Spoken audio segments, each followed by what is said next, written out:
These are the notes on electron orbitals. This is where chemistry becomes a little bit technical, so please bear with me. There's a bunch of things you have to juggle at one time to understand this concept, and it really helps understand why the periodic table is laid out the way it is. The periodic table, as we've already discussed a little bit, is our tool for understanding the elements. It can tell you whether something is a metal or not.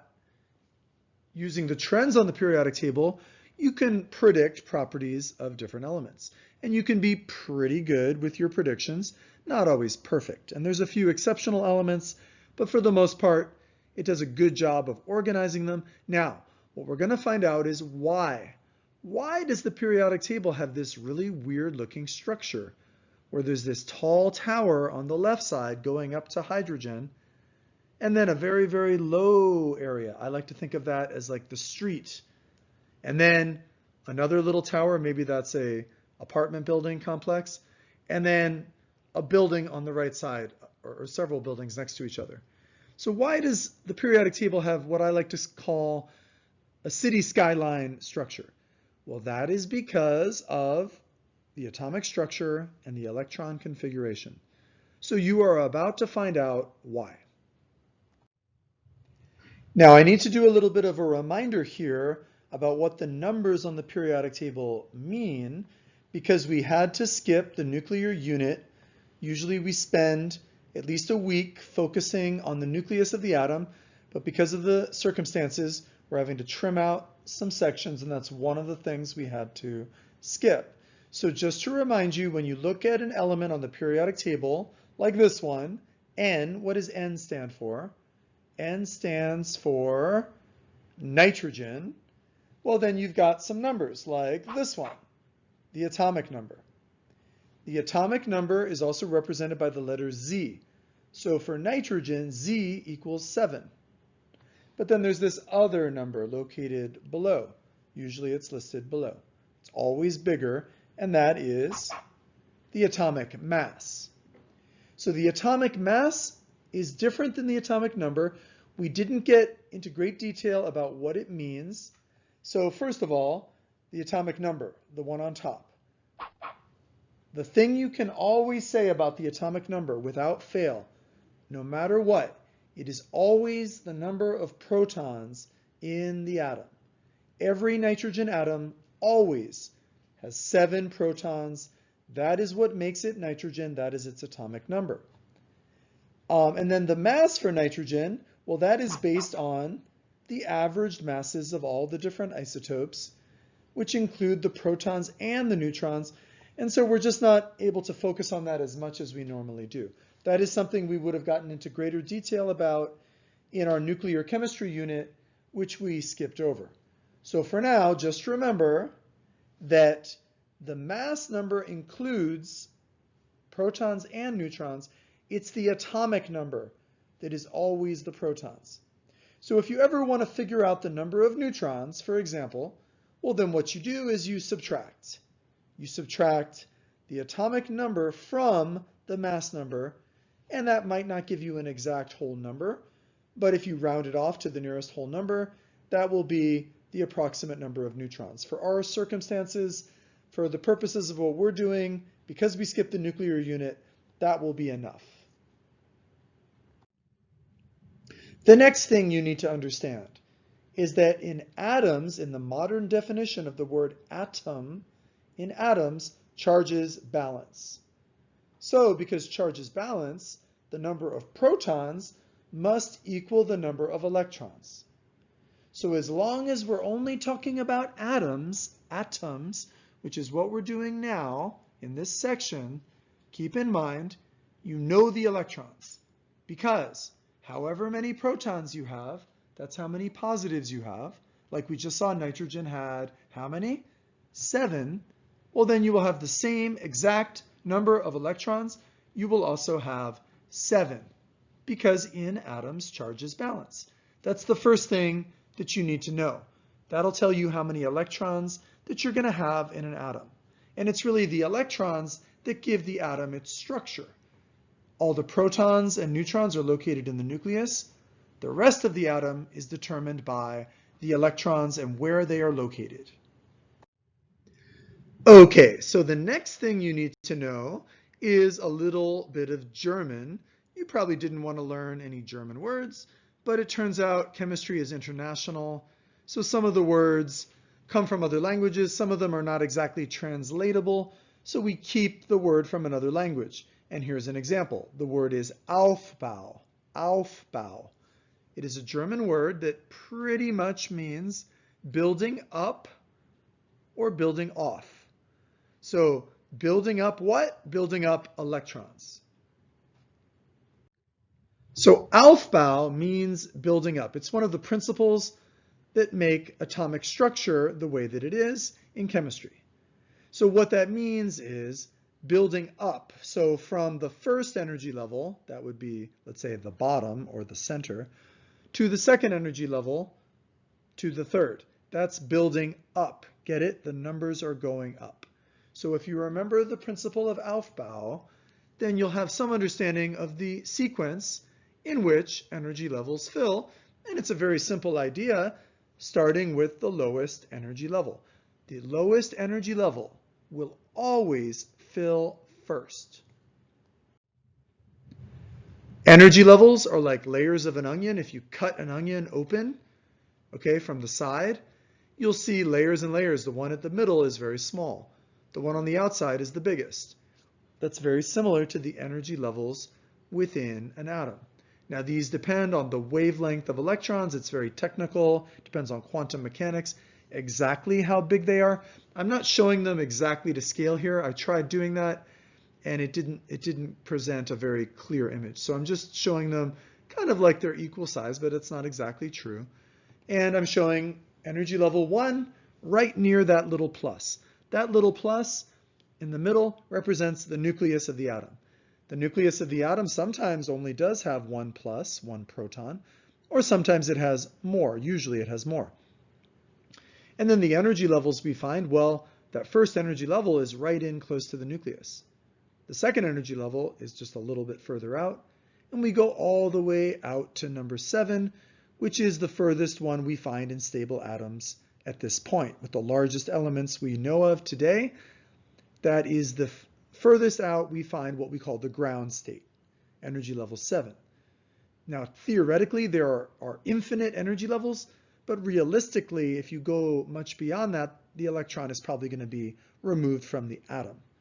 So even though theoretically they're unlimited, practically speaking, if an electron gets hit too hard, it gets completely removed from the atom. The next thing we have to juggle, remember, this is a bunch of separate concepts that we have to think about kind of all at the same time. Each concept isn't so bad, but putting them together is the tricky part, okay? So we just saw Aufbau, we just saw the energy levels. Now, here's something else you need to know about energy levels. Energy levels grow in complexity. So energy level 1 is very simple. It just has one kind of orbital. It has what we call the s orbital. Energy level 2 is a little bit more complicated. It has two kinds of electron orbitals. It has the s, and it also has the p. The third energy level also increases in complexity. It has 3 different electron orbitals, s, p, and d. And finally, the fourth energy level goes to s, p, d, and f. So the interesting thing about this is that the first energy level only has 1 orbital, the second energy level has 2 orbitals, the third has 3, and the fourth has 4. So you can tell how many orbitals an energy level will have simply based on its number. Get it? 1 has 1, 2 has 2, 3 has 3, 4 has 4. Get it? Now it does not continue after 4, unfortunately, because of how far we've gotten in synthesizing the elements at the bottom of the periodic table. We have not seen all of the orbitals for 5, 6, and 7 yet. They probably exist, we just have not seen them yet. So at least for the first 4, which actually contains most of the common elements that we deal with in high school chemistry, this pattern holds. How do you remember these letters? How do you remember such strange letters in such a strange order? Well, often when this occurs, we use what is called a mnemonic device. A mnemonic device with a silent M on the front, that's how you spell mnemonic, is a way of remembering something tricky using a sentence or a saying that sticks in your head. Often it's better if the saying is really, really dumb. Not something clever, just something really, really silly. And then you just can't forget it. You're like, why is it that? So here's one that we use in chemistry. We've been using this since I was in high school, probably long before that. And it just sticks in your head. You can't seem to forget it. The mnemonic device is Sally's poor dog flatulated. Sally's poor dog flatulated. And notice the first letters of each of those words is S, P, D, F. Those are the 4 orbitals, the 4 electron orbitals that we find, and they're in order. So every energy level always starts with an S, and then if it's got it, it'll go to the P, and then if it has it, it'll go to a D, and again, if it's got it, it'll go to an F. So it'll go through them in that sequence if it has them. But of course, the first energy level only has 1, so it just has Sally's. The second energy level has 2, so it has Sally's poor. The third one has 3, it has Sally's poor dog. And the fourth one has all 4, Sally's poor dog flatulated. So if you're wondering what flatulated means, it's probably what you're guessing. It's a fancy word for a rude noise and smell. So this is the way we usually say it, just to be polite. Sally's poor dog flatulated. And when you look at the periodic table, you can find those very same orbitals located in sections. We call them blocks, the S, P, D, and F block. But notice, they're not in that order, and that's because of the sequence in which they fill. The reason that they don't appear to be in Sally's poor dog flatulated order is because, well, you'll see. They read line by line, top to bottom, and so you encounter them. If you look from the top down, you will see you encounter the S1 on the top, then the P1 is the next highest, the D1, and the F1 is the lowest, right? So imagine going from the top to bottom, that is the sequence you would encounter them. Let's just say that. So the orbitals being filled by a particular element on the periodic table can be easily predicted by which block they are located in. The only exception is helium. And then sometimes when you have the chopped periodic table, well, then you have to consider where that F block really belongs. The F block really belongs where I show it on my periodic table, like on the previous slide. On this one, notice it's been chopped out and dropped down, which leads to some confusion, as you might see in a little bit. So, if you have only 1 proton in your nucleus, well then how many electrons does 1 proton need to balance? If you have 1 proton, you need 1 electron. That 1 electron goes into the very first energy level, into the only orbital that the first energy level has, the s orbital, and we write this as 1s1. That little superscript, which looks like an exponent, is a count of how many electrons are in the orbital. The large one at the front is the energy level, and the s is the type of orbital. So this is what we call the electron configuration for hydrogen, the simplest element that only has 1 proton. It's element number 1. 1 proton needs 1 electron, and it goes into the 1s orbital, 1s1. That's the way we read that. So this is what I mean by electron configuration, the one on the bottom. Then we run into an issue, because for every other element other than hydrogen, they're going to attract more than 1 electron. If you have more than 1 proton, you're going to be drawing in more than 1 electron into your atomic structure. The problem with electrons is they are very negative individuals. They are literally all very negative. And so, if you have 2 negatives near each other, we've discussed this already, What happens when two negatives are near each other? Do they like it? No. They find it repulsive, literally repulsive. They push each other apart. So you're going to find that electrons need to spread out from each other. They don't want to be near another electron, even though they are attracted by the nucleus. There's one other thing about electrons that you might not be aware of, though. They have something called a quantum state. Now, I guess the makers of Pokemon must have been aware of this because they have Voltorb and Electrode, and notice that one of them is red on the top and one of them is red on the bottom. So this presumably is indicating the spin of the electron. Electrons have two spins.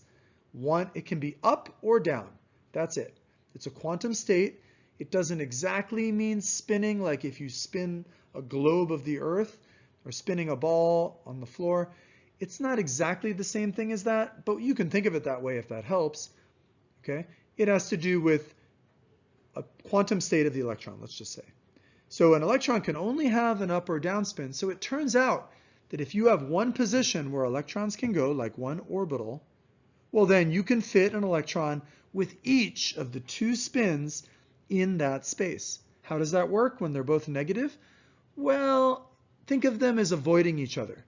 Think of one of them as always being near, on the opposite side of the orbital from the other. So as they go around, they keep their distance as much as they can. That's a good way to think about what spin really means. So that means that an orbital, like an s orbital, can not only hold one electron, it could hold up to two electrons. So that is because of the electron's spin. So electrons don't like each other. They are repelled by like charges. So they stay AFAP, as far as possible from each other, as far apart as possible from each other. So if you have two electrons in the same space, they kind of move kind of like I've animated here with this little cartoony version. They are staying apart from each other. They don't want to be near each other, but they can tolerate each other. That is what we call a pair of electrons, okay, located in one orbital. Now you might say, well, this structure of an atom is awfully cartoony, and that can't be what the atom really looks like, and that's true. But just keep in mind, any representation that you have ever seen or will see of an atom is always flawed in some way, usually a major way, because it's almost impossible to represent what an atom would look like to us, let's say, if we really could see that small. Okay? Let alone the fact that to see it, the electrons would need to be bouncing off of it hard enough to probably knock away the electrons in the first place. Also, the nucleus would be so small in this size diagram that it would not be visible. So it's a stylized, cartoony diagram. Just accept that and we can move on. So for hydrogen, which of course only needs one electron because it only has one proton, notice the atomic number is 1. Okay. It's energy level 1. That's the energy level of the orbital. It's an s orbital. That's the type of orbital. And then that little 1, that superscript, is the number of electrons in the orbital. So if you want to know how many electrons, count up those little superscripts to tell you. Now, hydrogen has a very simple electron configuration. Let's go to the next one. What about helium? Helium, very similar, is still in the first energy level. So the 1 is the same. It's still an s orbital, so the s is the same. The only difference is now there's a 2. The superscript of 2 means there are 2 electrons in this orbital, in the 1s orbital. Of course, we need 2 electrons to neutralize the 2 protons because helium is atomic number 2. Now, that's all that will fit in that first energy level. The first energy level is itty bitty, very tiny, and all it has is that 1s orbital. So after that, well, then we have to go somewhere else. If we need more than 2 electrons, they can't all fit in the first energy level because there's only 2 spins, an up and a down spin, and once those 2 spins are filled by 2 electrons, a third electron cannot go in that space. That is called the exclusion principle. A third electron will never go into the same space as a pair of electrons that have each spin. So just like when you're orbiting around the Earth in a satellite, the more energy the electron has, the farther out it can be from the nucleus. So you might say, that sounds great. Like, I want to have a lot of energy. If I had enough energy, I could climb a mountain or go on a run. But actually, electrons don't feel this way. Electrons are lazy. They don't want to have energy. They would rather have the least amount of energy possible. It turns out having the least amount of energy is the most stable condition. So higher energy levels have a greater distance from the nucleus. Well, think about it. Why are the electrons there? They're being drawn in by the nucleus. So why would they want to be away from the nucleus unless they had to be? So keep in mind, this is why we have Aufbau, because every electron would love to be in the first energy level if it could be, but the first energy level, as we saw, only holds 2, so then we have to go to the second energy level. So, if you see an electron located in the second energy level, well, here's something that you know. You know it would never be there unless the first energy level was filled. So if you see an electron in the 2s, this is 2s1, that's one electron in the second energy level, s orbital, then based on the principle of Aufbau, you know the first one must be filled. By the way, let me point out that an s orbital is shaped like a sphere, like a ball, but s does not exactly stand for sphere, but if that helps you picture it, it's a very simple orbital, and the electron is located somewhere within that, or 99% chance it's located somewhere inside that space. So again, if the second energy level has any electrons in it, you know the only reason that electron would be there is if the first energy level underneath, which I'm not showing, well, you can see it, but I'm not showing the electrons in it, that must also be filled. So I'm going to put those up as well. So this is the electron configuration for an element, and let's see how many electrons this element has. If this is an atom, it has 2 electrons there. Notice I'm circling. It has another one there. So what's the total? Total number of electrons? It has 3. And if it has 3 electrons, and if it's an atom, there must be the same number of protons. So what's an element that has 3 protons? There's only one. Element 3. Lithium. Remember that 3 means 3 protons. If you have 3 protons in your nucleus, you are definitely lithium. Doesn't matter how many neutrons are there. It could be 4, it could be 3, but the protons is what you know. So this would be the electron configuration for lithium. The 2s orbital can also hold up to 2 because, like we said, electrons have 2 spins, and if you can fit one electron in a space with one of the spins, then you can always fit another electron in that space with the other spin. That's why we think of electrons as coming in pairs. So keep in mind, if there's anywhere that you find one electron, you know that you could put another one, meaning there's space for it. Okay? But again, if we're in the second energy level, well then the first energy level must be filled. And then we've got the 2 in that, and then the 2 in that. So what's the total? Total number of electrons is 4. If this is an atom, then the total number of protons must be 4, same number, and that is beryllium. Okay, beryllium has the atomic number 4. Get it? So we read the periodic table like a page of a book. We read it line by line, top to bottom.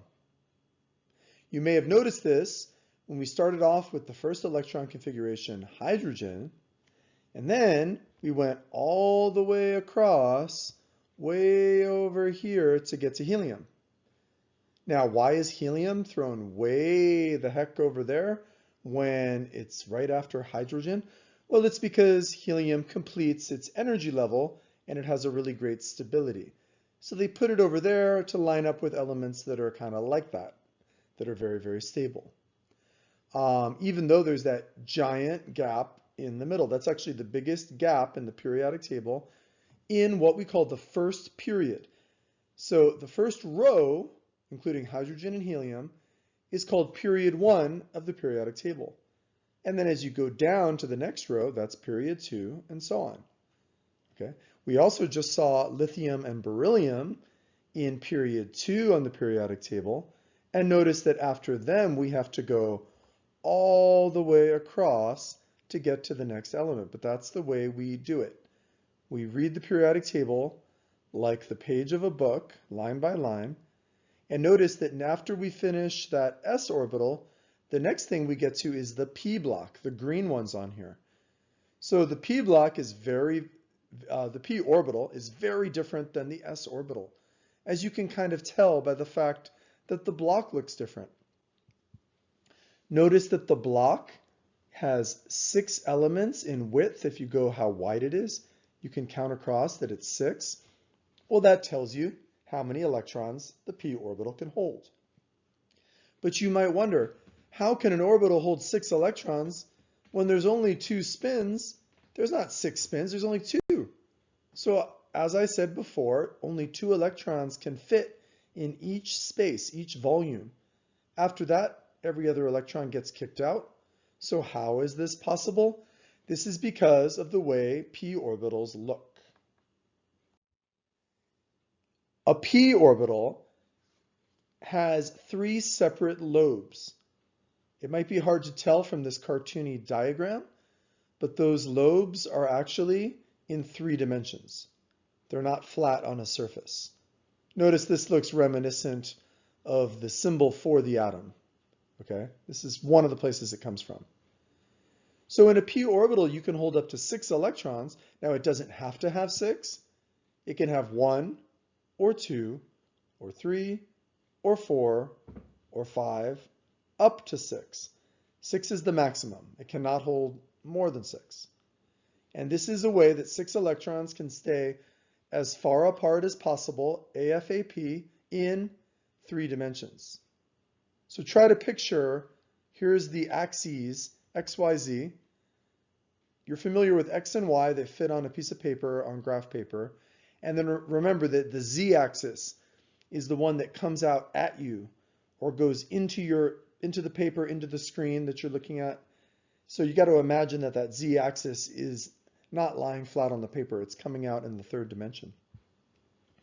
So if you have 6 electrons and they want to keep their distance, this is what they have to do. This is a p orbital. So remember that p orbitals can hold up to 6 maximum, okay? And, well, wait a second. How did we get here? Remember, based on Aufbau, in order to get to the 2nd energy level, you have to fill the 1st. So we know that is filled. Also, you would never go to the p orbital until you filled the s orbital for that energy level. Notice this is the 2p, okay? And there is no such thing as a 1p, because remember, the 1st energy level only has 1 orbital, and that is an s orbital. There's no such thing as a 1p orbital. This is the very first one we find. So let's put in the other electron orbitals, the 1s2 and the 2s2. Okay, so the 1s2, of course, has 2 electrons. The 2s has 2 electrons. And the 2p now can hold up to 6. So if you have the 2p filled with 6 electrons, what is the total number of electrons that you have here? Add those numbers up that are circled. You have 10. Perfect 10. This gives us the element, if this is an atom, this gives us the element neon, number 10. Neon is a very perfect element.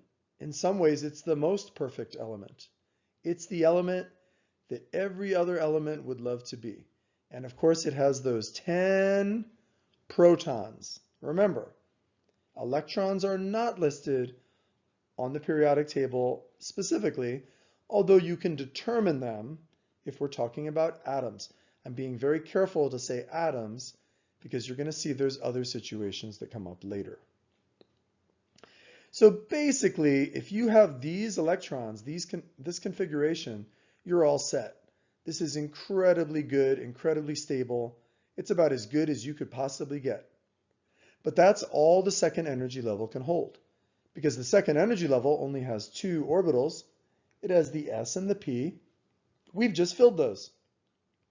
So if you need more electrons than this, well, then they have to go somewhere else. And that would be into the third energy level. The third energy level starts with an s orbital as well, and the s orbital can again hold 2. Notice that each s orbital has the same shape. It's like a ball, like a sphere, and it can only hold 2. All s orbitals are kind of almost identical, they just get bigger. So what do you think about p orbitals? It's the same thing. So in a p orbital, they will grow further out from the nucleus, but they will have that same shape that we just saw. Now notice I've dimmed out all the electrons that are deeper in, like I've done previously, but we can add in the previous electrons, because if you're in the third energy level, think about it. Aufbau tells you the first is filled and the second is filled. So let's put all those in. You know those are filled.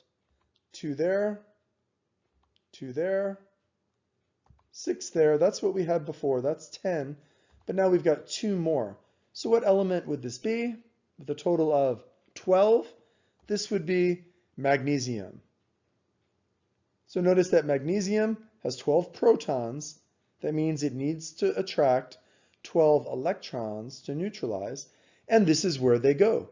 Now remember, those electrons in the third energy level, they do not want to be there. They would much prefer to be in the first energy level. Also, the ones in the second energy level would prefer to be in the first energy level, because the first energy level is nice and close to the nucleus, which is the thing that is attracting them all to the atom in the first place.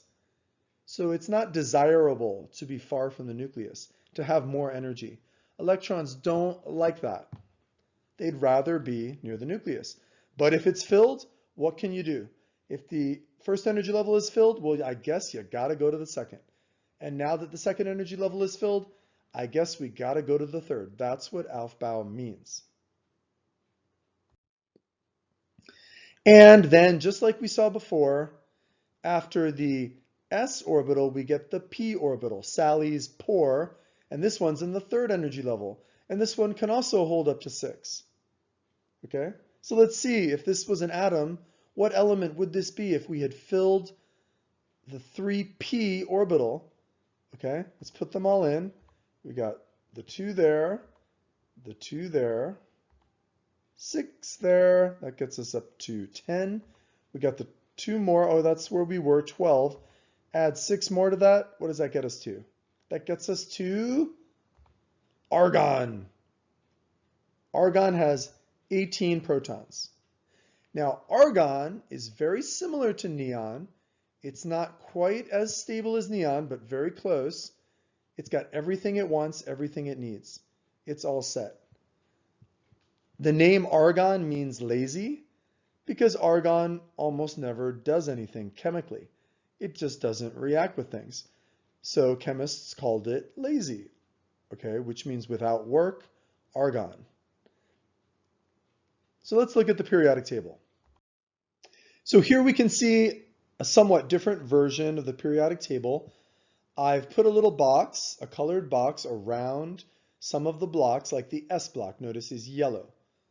But then way over on the other side, you can see that helium also has a little yellow box around it, because that is part of the S block. That is the only exception to the location of the blocks if you show this correct periodic table. And then you can see where the P block is. We've already seen that begin to fill. Oh, and look, don't forget about that D block. I've also emphasized the D block. We're not going to talk about the F block right now, so I haven't indicated it. That's what's left down there. So remember, after you put an electron in the s orbital for hydrogen, and then it can hold 2 for helium, well, then you've filled it up. If you filled up the configuration of helium, well, then you have 1s2. That gets you to the end of the first period on the periodic table. Very easy to do that, right? And that is incredibly stable because the energy level is now filled. But then if you want to get to, as we saw, to beryllium, well, then you need to go into the second energy level. See, beryllium is circled there. And that's the 2s. Notice it's in the s block, circled, squared in by yellow. So that's the 2s. And if you get to 2s2, well, that gets you to beryllium. After that, you have to cross the giant canyon, the Grand Canyon, to get over to the p block. This is the first time we saw the p block. Now, by the way, the p block doesn't have to have 6. You could have 2p1, 2p2, 2p3, 2p4, and that would be boron, carbon, nitrogen, okay, oxygen. So you could have any number except you cannot go over 6. So we saw for neon, well, that has all of them, 2p6. That gets us to perfect 10 neon. And then if you need more electrons than that, well, then they have to go into the third energy level, like we saw for magnesium. We're now in the third energy level, but also in the s block. So it can hold up to 2. And remember, you can have 3s1 if it's sodium, it would be 3s1. Like see to the left of magnesium, it's kind of covered up there. Number 11, you could have that, that's 3s1. I'm just showing them when they're filled. And then once again, we cross this canyon all the way over to the other side. We're still on the third energy level, and now we're in the p block again. So that's why we have 3p6 to get to argon. So it looks like argon has completed the third energy level. Just like we saw that helium had completed the first energy level, neon had completed the second, it looks like argon has completed the third energy level. But wait a second. Didn't we say that Sally's poor dog flatulated? And didn't we say that the third energy level has 3 different orbitals? So shouldn't it have Sally's poor dog? Shouldn't it have the d orbital? Yes. But it doesn't appear in the third period of the periodic table. Notice that the d block begins in the next period down. And this is a complication on the periodic table. This is where things start to get strange because the d orbital fills a little bit later than it should. Okay, once you get to the fourth period, well, obviously watch this arrow, it goes through the s block, then it goes to the d block, then it returns to the p. So there must be a 3d orbital because we did say it existed. There is a 3d, so it must be that first one you run into. It's actually been depressed. It's been pushed down by 1 on the periodic table. Just like when the doctor is looking in your mouth and pushes down your tongue with a tongue depressor, that's something that pushes something down. So the D block has been pushed down 1. So even though you would expect that to be the 4D, it's actually not. It's the 3D. So just think about 3 dimensions, right? That's the first d orbital that we see, the 3D orbital. And it fills in a funny place. It does not begin to fill until the 4th energy level starts to fill. So this seems kind of like a violation of Aufbau. And in a way, it depends on how you look at it. You could think of it that way, but not exactly. Because energy levels are weird and they have a little range. They're not all exactly the same energy. They're within a narrow band and they can overlap. So this is why this happens. So energy levels are filled in numerical order until you reach the 4s. You go to the 4s, which fills before the 3d. So how do we remember this? I like to say, it's another dumb mnemonic device, okay? I like to say shave before dressing, S before D.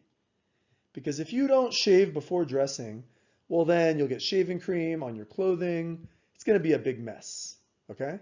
So shave before dressing. As long as you remember to do that, then you'll remember that, oh, I'm about to get to a d orbital. What was I supposed to do when I'm about to get to a d orbital? Oh yeah, shave before dressing. So whenever you are just about to reach a d orbital, you do the following s orbital first. So in other words, the 4s before the 3d, the 5s before the 4d, etc.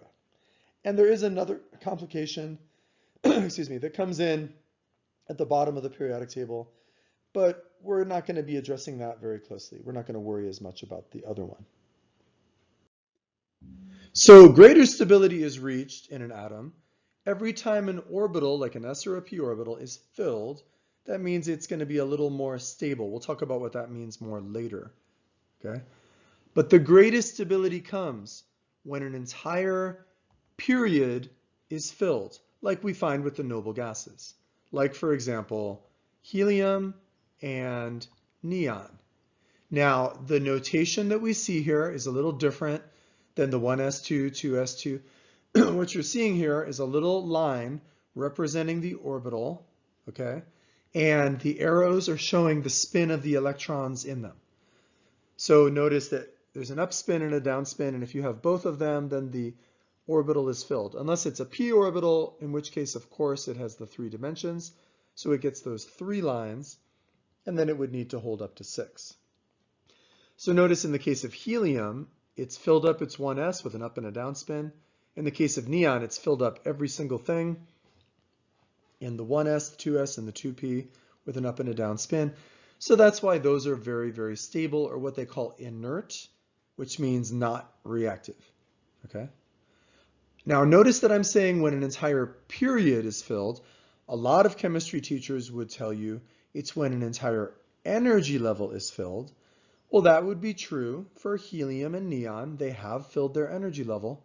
But for all of the remaining noble gases, like argon, krypton, xenon, radon, oganesson, they have not filled their entire energy level, only their period. So the periodic table is an organizational tool for understanding what's going on with these elements, for understanding the properties of these elements. So we're going to use it for that. So when an entire period is filled, in other words, when you're all the way on the right-hand side of the periodic table, those are by far the most stable elements. And you can always look at the periodic table in the inside back cover of your textbook. That's something you'll have access to. Even you can use it when we're taking quizzes and tests. You can look at that periodic table. So take a look at it and make sure that you're following along as we're learning about it. Now, when is something not stable? Well, hydrogen is not stable because hydrogen has not filled its orbital. Lithium is not stable because lithium has not filled its 2s orbital. Fluorine, notice, is not stable because it hasn't quite made it to that perfect 10. It's got 9 out of 10, but notice how it says active over on the right with an exclamation point. That's because it does have an available space for an electron. You're going to see that makes a world of difference. Not just a little difference, that makes a huge difference. And then notice that sodium, it doesn't have 10, it has 11. It's like in Spinal Tap, it has 11. So that might sound good to have one more, but it really messes things up and makes it incredibly more active. We'll discuss that more in the next notes. So remember, you're stable when you filled an orbital, especially when you filled an entire period, which is a row on the periodic table, and you're unstable pretty much any other time, which means most elements on the periodic table are not stable. In fact, almost none of them are, other than the noble gases. So now I'm going to try to explain to you one of the most important trends on the entire periodic table. It's actually the underlying trend that explains so many of the other trends and properties on the periodic table. And this is what we call the atomic size trend. Now, it can also be referred to as the atomic radius trend, because atoms are like little spheres, little balls, and the radius of a ball is proportional to its size. So if the radius grows, well, so does the size. I just prefer to talk about it in terms of diameter rather than radius, because I think that's something you can visually see. If we could see atoms, which of course we can't, but you could still picture it in your mind. you could picture the entire distance from one side to the other. Like imagine the Earth, right? Looking at it from space, you could picture the diameter goes from one side all the way to the other. Boom.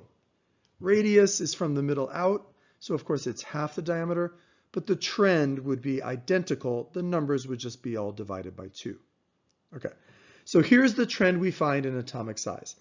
It is very, what we call, counterintuitive, meaning it's not at all what you would probably guess. The only part of it that you would probably expect is that as you get another energy level, the atoms get bigger. So generally we get another energy level every time we drop down another period on the periodic table. In fact, we always get a new energy level every time we drop down in that S block to a new period. So every time you notice that you've begun a new energy level, like notice Li, lithium, Na, sodium, K, potassium, Rb, rubidium, notice that those are getting bigger and bigger. The diameter is shown on the left side. Those are in a unit called angstrom, which is the way we measure the size of atoms. It's a very, very tiny, tiny unit.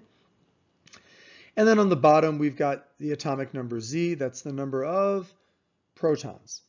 So pretty much on this table, all of the elements are arrayed up to radon in order of atomic number from left to right, okay? And what you notice is there's a pattern where it goes up, it spikes up, then it drops down. Then it spikes up, and then it drops down. And then it spikes up and drops down, and spikes up and drops down, and spikes up and drops down. And then sometimes there's some weird stuff going on. It doesn't drop all the way back down smoothly. There might be some bumps. So notice that after we get past number 18, look at atomic number 18, after we get past potassium, when it's on its downward trend there is a little bump back up. And we see that again after number 36 when it's dropping back down, and after number 54 when it's dropping back down. We see those hiccups along the way. So this is the thing about trends. Trends are never really perfect. There's no trend other than atomic number that is perfect on the periodic table. But this is a pretty good one. Now, to understand why this is happening, we've got to imagine, okay, what's going on here? Depending on the number of protons you have, that determines the number of electrons that you need to neutralize it in the atom. And we already talked about where those electrons go, okay? So for example, do they go in the 1s or do they go in the 2s or the 2p? Now, the thing that's important here is to understand that energy levels are different sizes. So the first energy level is closer to the nucleus, therefore smaller than the second energy level. It just is smaller, okay? But it doesn't have to be just one size, because the thing that determines the size of that energy level is the amount of attraction to the nucleus. What attracts things to the nucleus? What is drawing these electrons in? The protons. So the more protons you have in your nucleus, the more nuclear attraction you have drawing in the energy level. So just because it's an energy level doesn't mean it has to be an exact size. It has to have a certain amount of energy, but it can be different distances from the nucleus. So when is that energy level the furthest away from the nucleus? Actually, because the energy level is made up of electrons, and those are negative, and the nucleus is made up of protons, which are positive, when you have the fewest number of protons in the nucleus, that is when the energy level is the biggest. It's not pulling it in very much. So lithium, remember, only has 3 protons. But if you go to the very next element, beryllium, it has 4, and then boron has 5, carbon has 6.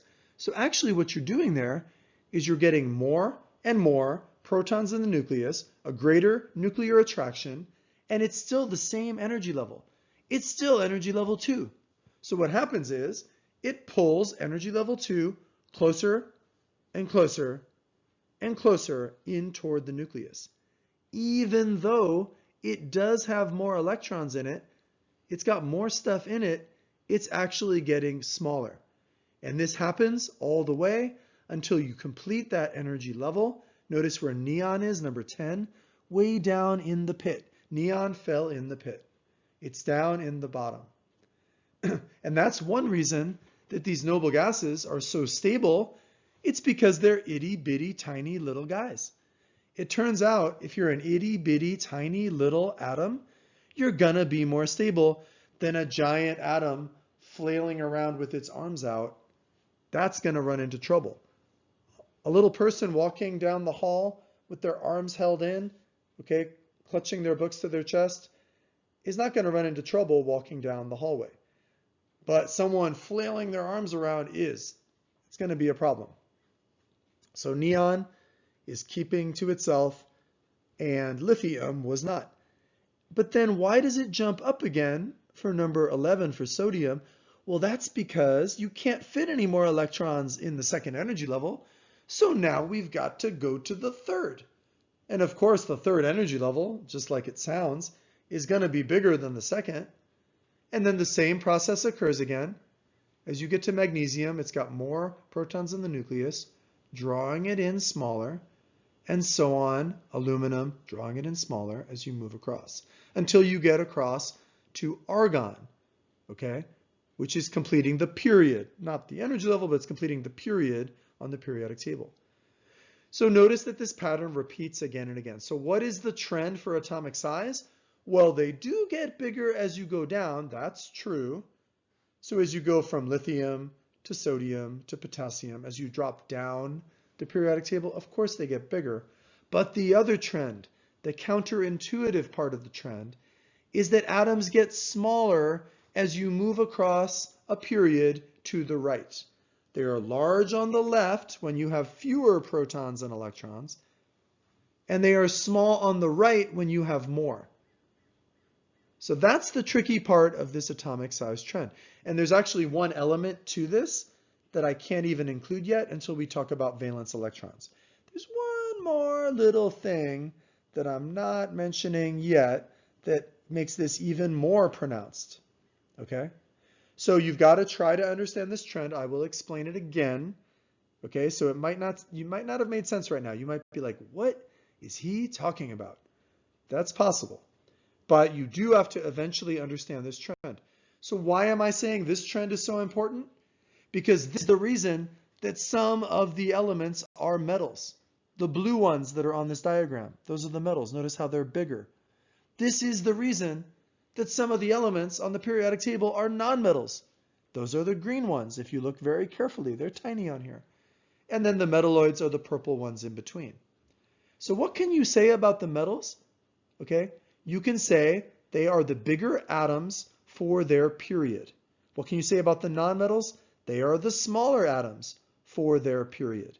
That's something that determines whether something is a metal or a nonmetal. This also determines things we're going to see like ionization energy, I mentioned before, electronegativity. It all depends on the size of the atom. So this is a crucial trend, I would say, above and beyond any other trend other than you could say atomic number or mass. This is the critical one to try to understand.